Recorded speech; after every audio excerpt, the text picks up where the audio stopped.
As always with Advisor Forum, we like to start with introductions.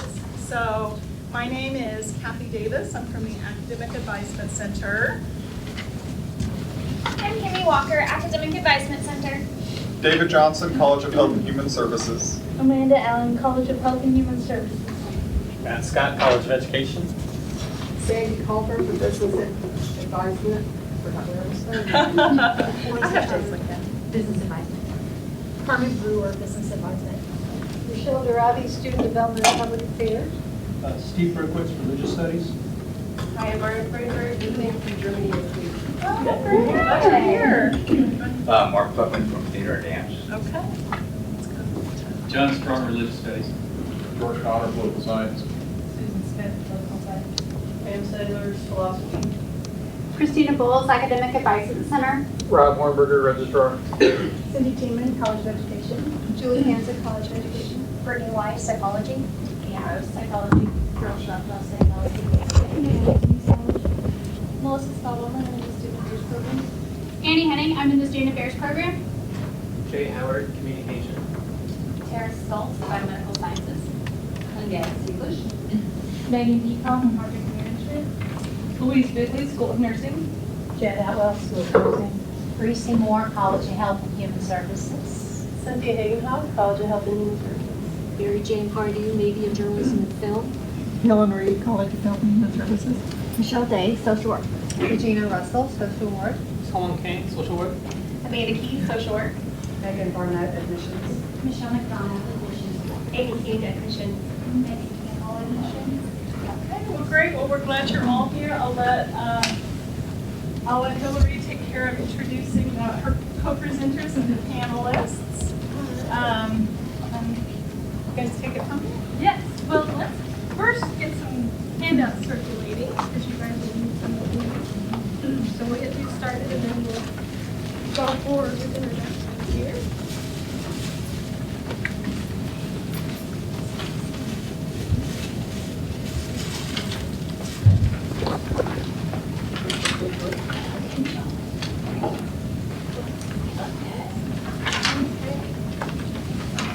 So I know you all are very, very excited to start applying Core42 to your advisement. So we're here to kind of help answer some questions and maybe walk through some scenarios. So I'm here on behalf of the Transfer Advisement Council. And then I have Susan Manson, who are also members of that committee.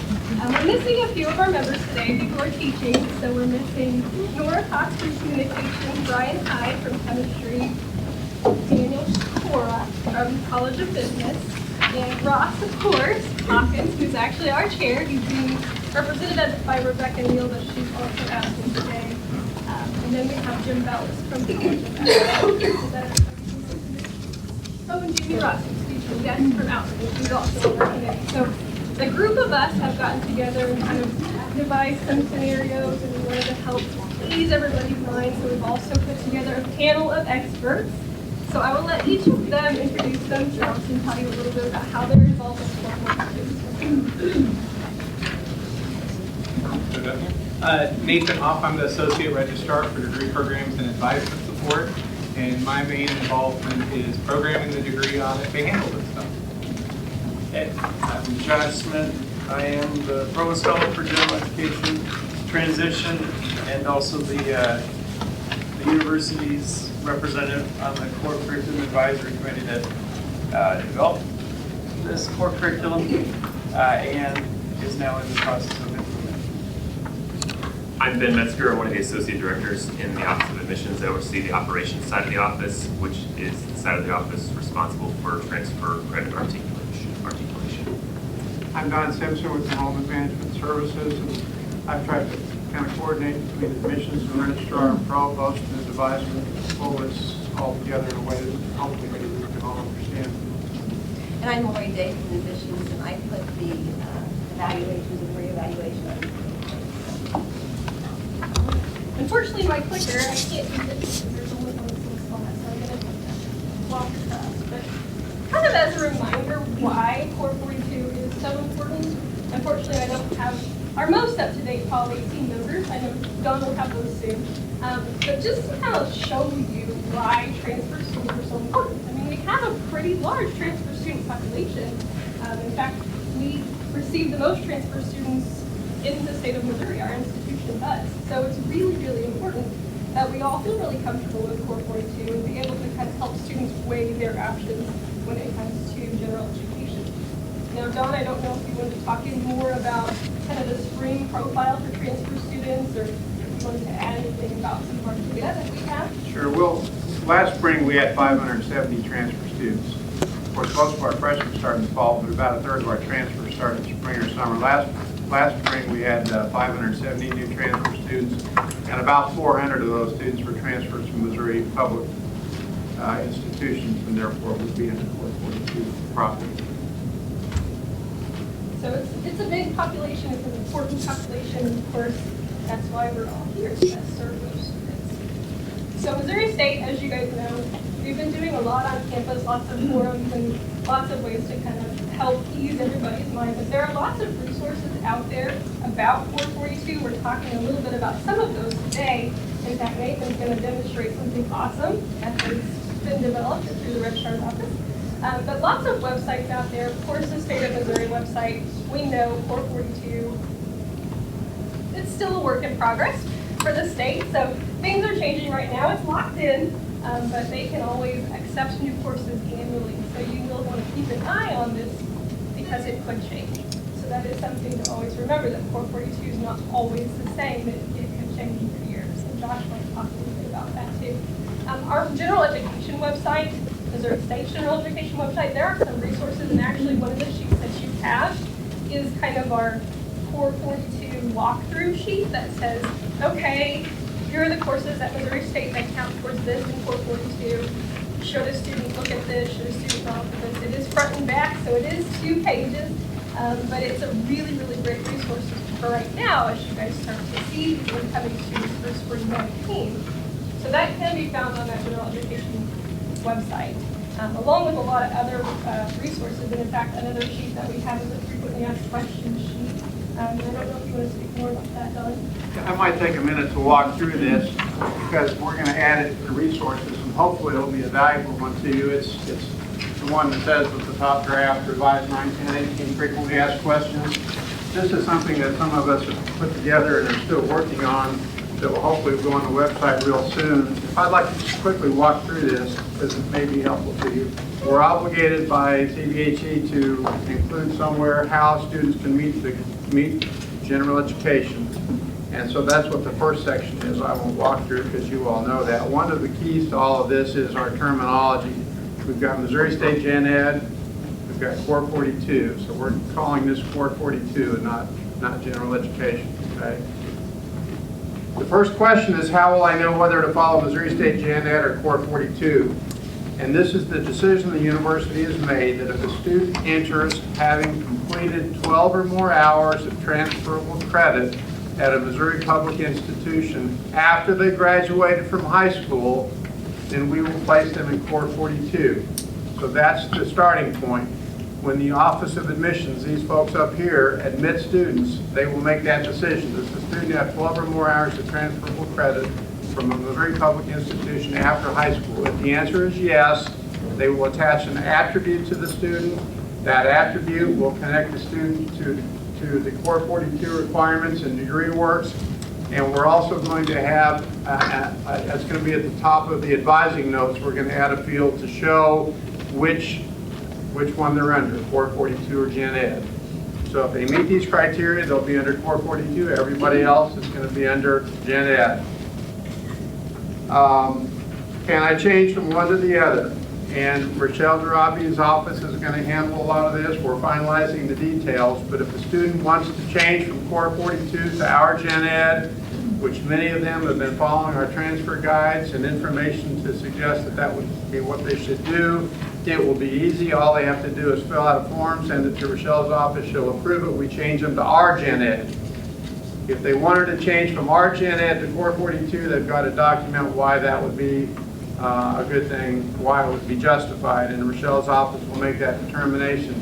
But as you all can anticipate, we've got a lot of variable scenarios that may come up here. We are, just for an example, we may have students who start with us as freshmen next fall, who took 15 hours of dual credit with us, all of which applies to Core 42 and none of which applies to Missouri State Gen Ed. That's a possibility. And so that may be a student who might appeal to Rochelle and say, let me be under Core 42 instead. We can all come up, I think, with some possibilities there. So easy to change from Core 42 to ours. Have to justify changing from ours to Core 42. Next question, how do I decide which might be best for me? Nathan's going to demo a little tool that he's put together that will allow you to use the degree audit system to show the remaining requirements for student between the two choices. You can also use the worksheet. Neither one of those give the answer. They just give the information on which the answer could be based. How do I know if my transfer courses are Core 42 courses? Lori is going through about 2,600 transfer equivalencies in our transfer equivalency database. And for the courses at other institutions that are applicable to Core 42, we are attaching an attribute to the course. The attribute is a key that ties to a table that will say this attribute means the course meets this knowledge area within Core 42. And it will be that attribute and not the course equivalency that determines if the course applies to Core 42. And that's an important distinction. So the attribute attached to the transfer course will determine if it applies to Core 42. The equivalency will determine if it applies to our general education requirements. So we're modifying the transfer evaluation that you and students see online to include another column that will have that attribute, and there will be another table that explains what all those attributes mean. We are in the process also of updating specific course equivalencies for a lot of these courses, because the rule is that if a course is in a knowledge area at institution X and their course is ABC 1, 2, 3, and we have a course in that same area, that the course equivalency has to be the same. So we are literally going in and changing some course equivalencies to follow this rule. So we may have students, we probably will have students who get here and say, I took this course, and when I took it, I looked on your website and it said it was going to transfer this way. Why are you transferring it this way? We'll have to explain, but we're also going to make it easy for those students to get their individual evaluations changed back to the way that it was, to honor what we told them the first time. It will change it for that student only, not for other students who've taken the course. Does that make sense? And students will still be able to use the reevaluation system to have an equivalency change that applies to our Gen Ed. But we've determined that the rule is that we cannot allow one of our courses that is not approved for Core 42 to apply to Core 42. So it's either Core 42 or it's not. There's no appeal on that. The next question, why do some courses apply to one requirement and not the other? That's just kind of general information. And then well, we already talked about all this. So again, this is going to go on the website. There are a couple of places where it says details inserted here. One of the things that we wanted to do, and Rochelle's already working on this, we've got some volunteers already, Ross Hawkins and Darren Weinberg, but we're going to develop kind of a core team of people who are experts on this, because there are going to be situations that we're all going to encounter when it's going to be kind of complicated. So hopefully we'll have these experts that we can refer students to who will have the knowledge and authority to say, okay, what's best for you is we're going to change you to this requirement, and we're going to change this course for you because that's what we used to say it was, and it would be better for you to put it back that way. Rochelle, did I say that right? So that's where we are right now with this. Hopefully it's helpful. And I was figuring that George has a question. Okay, it's not a question. It's not a question at all. It's just a statement. I'm going to say that our operational definition of Core 42 is not going to last more than 5 years. John's daughter has 12 hours at OTC, Core 42. Steve's daughter has 12 hours of dual enrollment, not Core 42. Susan's son has 12 hours of AP credit, not for Core 42. Pam's son has 11 hours of OTC and 3 hours of dual enrollment, not Core 42. I cannot believe that we're going to be able to sustain that distinction between native students and transfer students into the future. You left out the student who started with us and bombed that effort to do 5 hours, and then goes to OTC, it takes 20 hours, and comes back to us. I'm just saying that we cannot sustain that distinction. That's what got us into trouble in the first place. That's just making a statement, that's all. And I comment on that wasn't the original intention of the law, was to make everybody change. 2-year universities, all the 2-year colleges have adopted Core 42 as their gen ed. All 4-year institutions have kept both. And we'll see how this works temporarily. In reality, it's because shared governance has to make the choices at the 4-year institutions. This will be up to the faculty and to look at this and see, is there a way that we can meld these better, or do we want to keep them both separate? It's going to be a university kind of topic that is going to come up, I believe, too, just like George said. If you all have any suggestions on this, let us know. I guess you want to do the demo? If you want to show them the degree on it, that'd be great. So we'll kind of reverse course. Later we're going to talk about who are the students that are eligible to do it, go through scenarios and stuff. First we're going to talk about a tool that you can use once you figure that out. So the way the degree audit will work, as Don explained a little bit, student gets an attribute in the admission system that says this is a Core 42 eligible student. And their degree audit then will show Core 42. Oh, that is not mine. I know. While we're doing that, you do have a handout about this as well.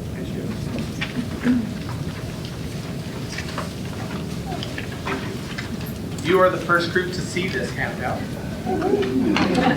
Which one are we looking at?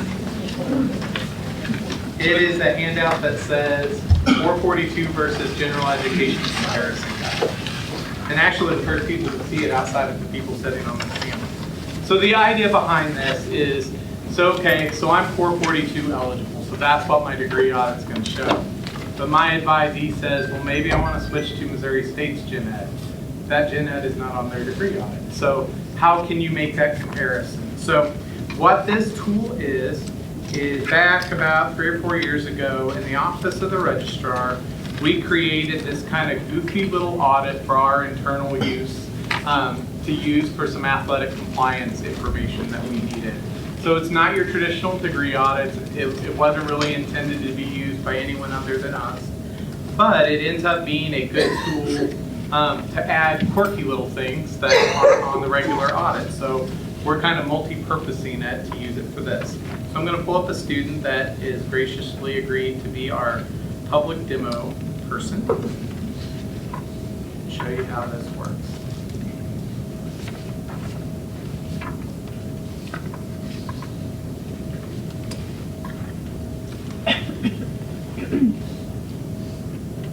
So what you do is, this is going to be a what if degree audit. So I'm going to click on what if. And when I go here, I can leave any catalog term. It does not matter what I pick. And I'm going to go to this program drop down, and I'm going to scroll to the very end of this list and pick the very last item, which is going to make absolutely no sense title-wise. We had to find a code that wasn't being used for anything to do this. So I'm going to click on that. It's going to say something that looks even more confusing over here. You absolutely do not need to worry about what it says. And then I'm going to press this button. Press that one. There we go. So again, this is not your traditional degree audit. You're going to notice some weird numbers on here. We put these weird numbers on here so that we can always see how many total hours in upper division the person has, even after they've met it. And I'm going to skip past this last 60 credit hour GPA calculation, although if you want to use this audit for that purpose, you're welcome to use it for that as well. Then I'm going to get down here to Core 42, and I'll come back up to it in a minute. As you continue to scroll, you'll see our general education. So the idea is that you'll be able to have both sets in 1 degree audit. So then what you can do, of course, is compare them to see which is of more advantage to the student. So as I'm looking, this student under general education is missing writing 2, and that's all they're missing under gen ed. So let's go look at Core 42, see what that looks like. They're missing writing 2. Obviously, their list of writing 2 courses is different because the writing 2 courses that are in Core 42 are not the same list as the general education list. And they also are missing 2 of these humanities and fine arts under Core 42. And they need 5 hours of elective in this part, and they have 4. So when I compare for this student's closer to meeting gen ed than Core 42. So the idea is that hopefully you can use this tool to have easy access, to view them both at once, and keeping in mind that the one the student picks may not always be the shortest path. It might be which one overlaps the most with major coursework to come or fits career interest or whatever is in the student's best interest, but you can make a comparison. One other thing I want to show with this too, because it's going to look a little confusing at first till you get used to it. So you see this programming that says 3 credits in, here's some courses, and then you see all this strange attribute stuff that says with attribute M66 and 67 and so on. Naturally, you're not going to know what that means.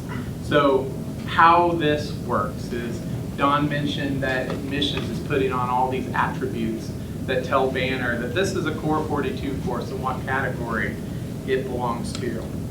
So to try and make it as easy as we can, not that it is easy, but there it is. So here's this list of attributes. I want to know what they mean. If I click on this FAQ up here, it'll take us to our DegreeWorks website. Just in the last couple days, we've added a new resource page.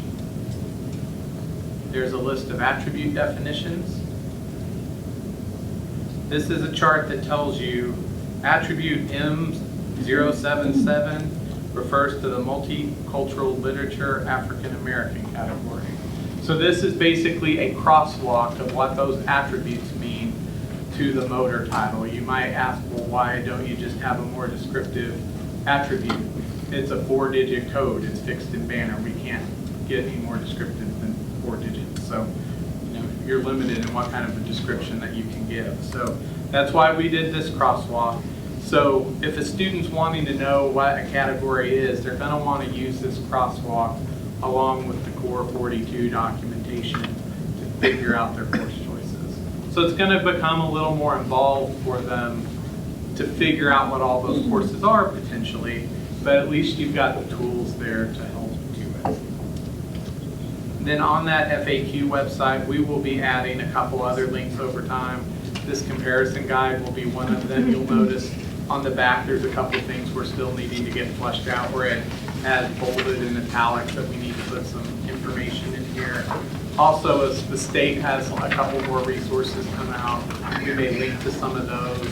But we wanted to get this page here because this is a page that you can access directly from the audit on the FAQ versus having to go find a website somewhere else. So we wanted to make it as easy to get there as possible. Any questions about that administrative audit? So I assume to run this, you can't run a what if audit on a degree they're not currently in.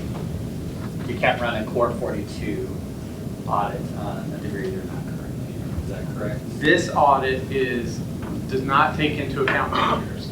It is purely for looking at this. So you can't say, okay, you're on Core 42, I want a gen ed audit for a psychology major. It's not that advanced. Also to know kind of what happens if a student does want to switch.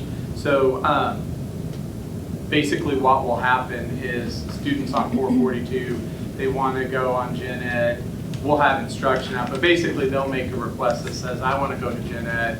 That attribute that forces Core 42 onto their degree audit will go away, and once it goes away, then the regular Gen Ed pops back up their degree audit. Question back? Maybe there was something in the programming, but there was like 3 clicks that it took you to get to that attribute page. Is there a way that the link from there could go right to that PDF? If I take out all other DegreeWorks resources. So I would lose this entire website, and the only resource the FAQ would have would be that list only. So I hate to lose training documentations and videos and other stuff. I figured there was a reason, but I just That's wanted why. to see if there was. Part of the reason we try to go through this website too is this FAQ is not in our control. So anytime we want to make a change to it, we have to go through computer services to do that. So we found the easiest way to be able to get the most information out there is to have them send it to this page, which we can then control. But if there are some things within this, it doesn't eliminate the clicks, but if there are some structural things we can do in this website that are helpful, please tell us what those are. If there's resources, and obviously we just built that link last week. But if there's things that you think would be helpful to have on there, we can definitely look at adding them. Any other questions related to this?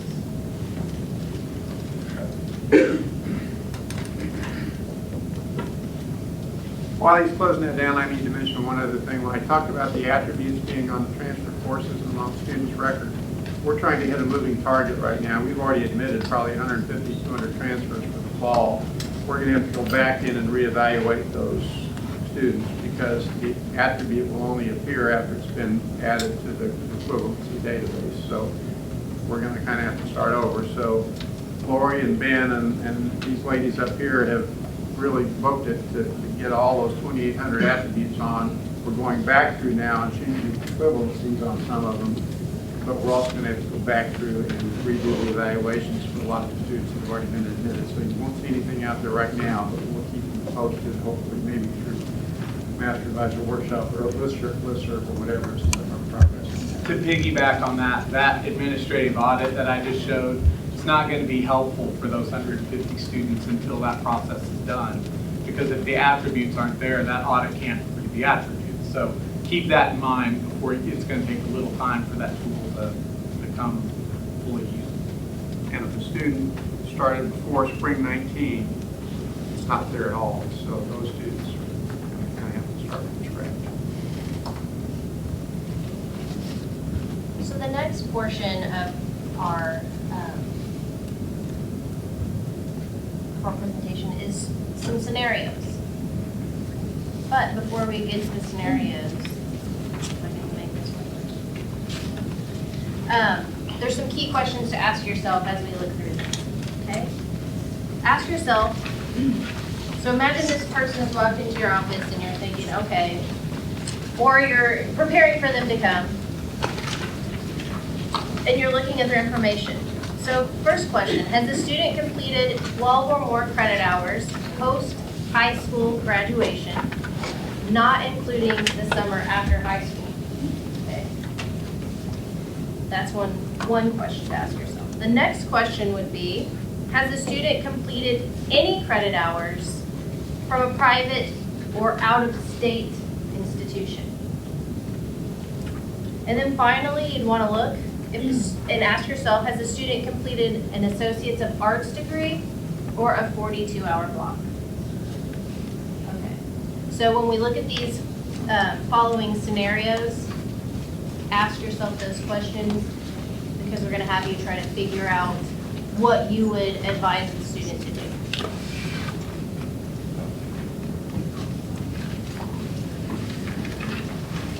So scenario number 1 is Mary. Mary began at Missouri State as a first-time freshman in the fall of 2016. She had a pretty tough first year, only passing 20 total hours. In order to get things back on track, she transferred to OTC. She attended 15 hours through that campus, but was only able to successfully complete 9 total credit hours. She dropped 1 and did not pass 1. She wishes to return to Missouri State in the spring of 19 as a pre-nursing major. What recommendation would you make regarding general education and why?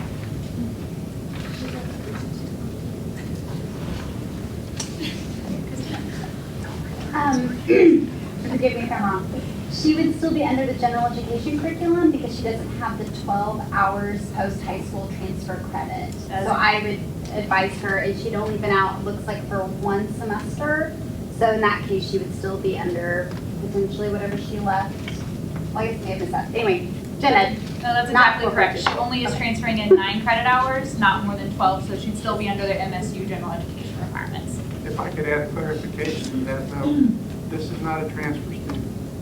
This is a readmit. None of this applies. We're not going to automatically make a readmit under 442. If they started before spring 19 and come back, they would still need to go through the request for a change. If it's better for them to be under 442, they will still be under Gen Ed. That's part of the fun. I have a question about that. What if she did pass all 15 hours and she was readmitted? She would still be a readmitted student. She can appeal to go under. Could she then appeal to Robbie's office? Well, in that situation though, one more thing, sorry. Then you have to think about the major too, and like with College of Education, there could be more overlap between the gen ed. So then when making that recommendation, that's another, not that you weren't thinking that, Julie, but that's one of the things that, you know, you'll have to think through, okay, when you're preparing, if you're pre-nursing, you've got all these specific requirements, is it better to do Missouri State or so that's just another thing to think about and a question to ask yourself when you're thinking about it. All right, scenario number 2 is Tammy. Tammy is a new spring 2019 transfer student who has completed an Associates of Science degree in Bioclinical Sciences from OTC. She has accumulated 72 credit hours total from OTC, and that's all post-high school, to earn this degree. Tammy's MSU degree audit shows that she has 4 unmet general education requirements. What recommendation would you make regarding general education, and what factors did you consider when evaluating this situation?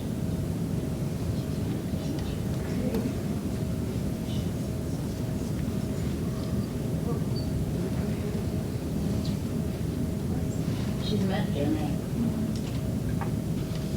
With the associate's degree. It's Associate of Science, so a lot of times those students don't meet our general education requirements because they may not have taken sciences, maths. So wouldn't we compare the two then? So she is eligible for Core 42, so it's best to look at both, just like you said.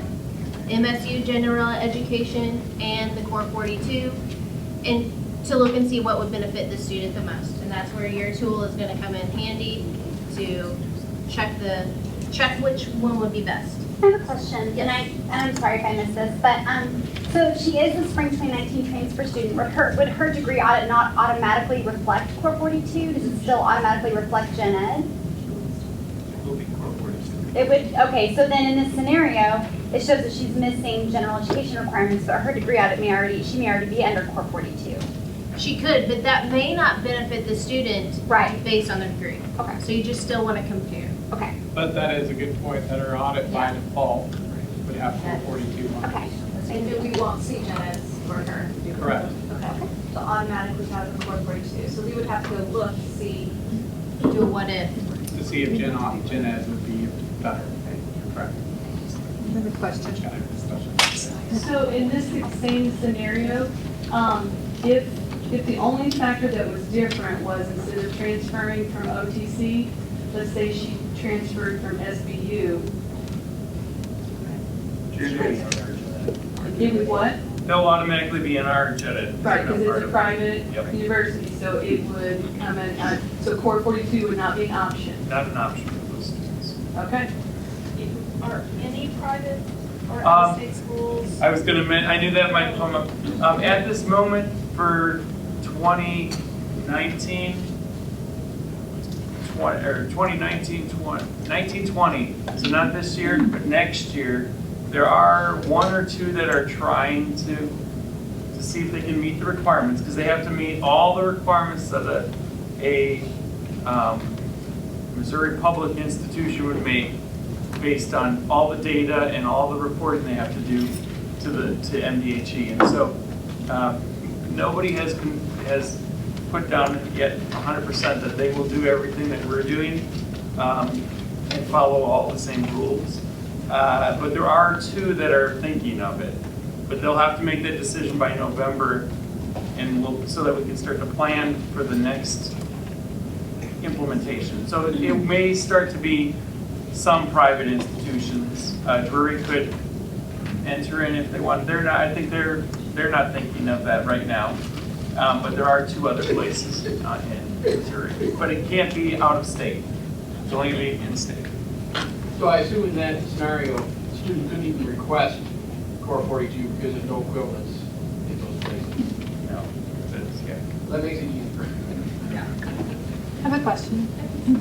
So to clarify, spring 19 transfer students and past, their degree audit will automatically produce both Core 42 and Gen Eds, or do we have to do the what if click? To see both on one audit, you have to do the what if. You still have to, okay, thank you. So if a student is eligible for Core 42, admissions will put on the student attribute, okay, and that will cause their regular degree audit to show Core 42 in place of general education. And at this point, we have 5 institutions: OTC, St. Louis Community College, West Plains, Metropolitan Community College, and Crowder, all with their transfer equivalencies decided, where we had to change them to match the state. We're now working on the other 23. So we are, at this moment, you know, sometimes things are changing because we just got the data at the end of July for every institution, and now we're trying to make sure we can reconcile the differences. And so we've got the 5 top transfer institutions, and they're everywhere that there's a nice equivalency, they're still doing the changes, but I'm working with Rochelle to get the rest of them to the same state that we're supposed to be at. But yeah, I would say if you have a discrepancy or a question that doesn't match up where you think it should, ask one of us, because we might not be done yet. We may not have gone back to those other ones and re-evaluated them yet. But just to be clear, the attributes are on all 28 schools. We're just maybe having to change specific course groups. Jessica mentioned the 42-hour block. So is that still a thing even Well, with because this? it's a state statute. It is there, but this Core 42 now will be also another stamp, so that comes on for a student. So if they complete the whole Core 42, we cannot require any more general education also. So it's kind of like the 42-hour block, and the 42-hour block will slowly become obsolete. But there are private schools Yes. that participate in the 42-hour block. And that's why it's not ever going to go away, but it's not going to be used as much from institutions that are participating. Okay. And Kathy, there may also be a student who completed Core 42 at OTC 5 years ago, and they're just now coming here, so we would honor that for them as well. The 42-hour block. The 42-hour block. Yes. So you all mentioned 12 hours during the summer. Is that like a caveat if you're graduating high school, if you take 12 hours over the summer? Post summer. So summer doesn't count. Post high school summer. Yeah, I know. It's an element of confusion. Yep. It's 12 hours earned after high school graduation. In this case, summer does count. So if they've earned 12 hours after high school, we've got competing policies here. We've got our policy on what's a transfer student. We've got a policy on who does Core 42. We've got a policy on who has to take GEP 101. So, sorry. Believe me.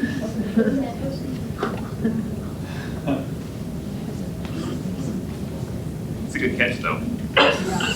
We kind of touched on the next scenario a little bit, but John has completed 30 credit hours post-high school from Drury University in Springfield, Missouri.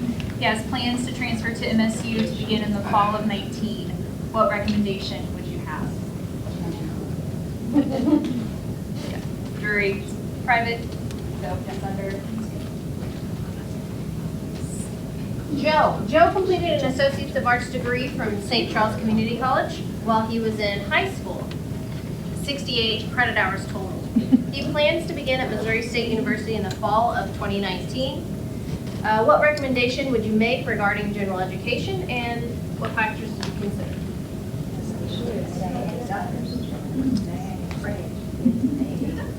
And he's not a transfer student, because this was a dual credit, so he's actually an incoming freshman for fall of 19, but exempt from general education because of that behavior. Yeah. And we do have them. We do have freshmen who come in with behavior. Okay, and then oh, he has an AA degree, so he won't have to, won't be required to do general education, but he is a freshman because this was during high school, it was dual credits. The only other thing we could mention is that depending on what his major is, he might still have to complete general education courses for his degree.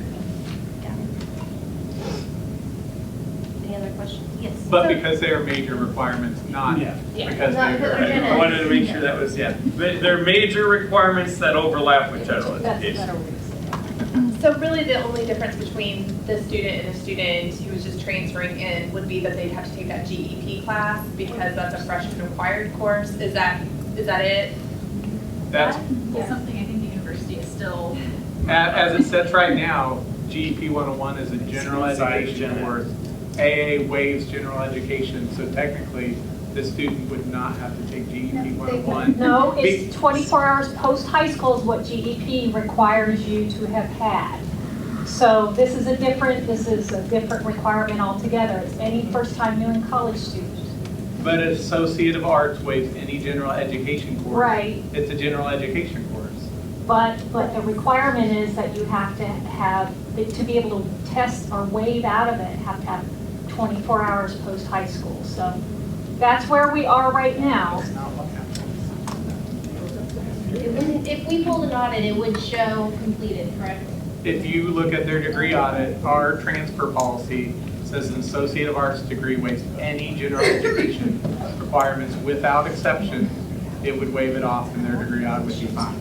And that's where we're working on fixing some That's why things. we're still working on addressing. There may be some changes that later on change that, but as it sits right now. But just think of GEP as a first-time new in college student course. They have not been in college as a first-time new in student.